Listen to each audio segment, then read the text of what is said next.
রাতে আজ একটু তরকারি করব রুটি দিয়ে খাওয়ার, বেগুনে আলুতে। দেখতে থাকো তোমরা। কড়াইয়ে তেল দিয়ে দিয়েছি, দেখো কড়াইয়ে 5 ফোড়ন আর কাঁচা লঙ্কা দিয়ে দিয়েছি। এখানে বেগুনে আলুতে কেটে রেখে দিয়েছি।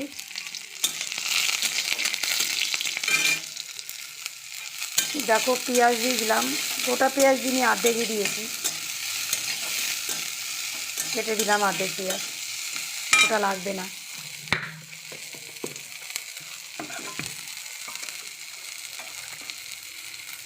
দেখো বেগুন আর আলু কেটে রেখে দিয়েছিলাম, ধুয়ে দিয়ে দিলাম।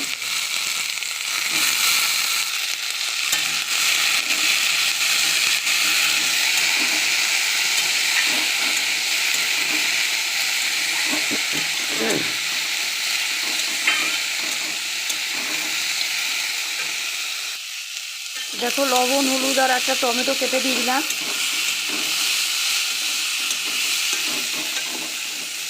রুটি হয়ে গেছে আমার, রুটি করা আমার হয়ে গেছে।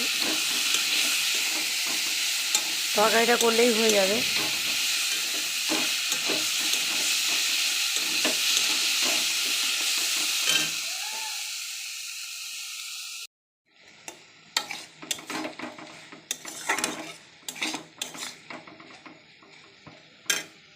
দেখো তরকারিতে এখন একটু জল দিয়ে দেবো।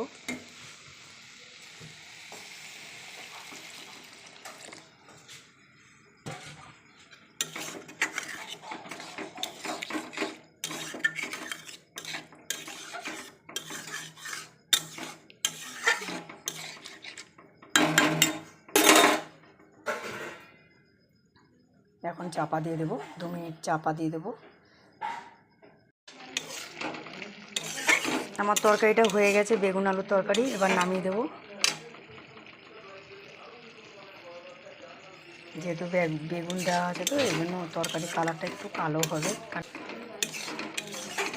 কিন্তু এই তরকারিটা রুটি দিয়ে খেতে খুব ভালো লাগে, তোমরা করে খাবে, সত্যিই ভালো লাগে রুটি দিয়ে। আমি এবার নামিয়ে দেবো। দেখো আমার বেগুন আলুর রেসিপি হয়ে গেছে, এখানেই ছাড়লাম। Bye bye.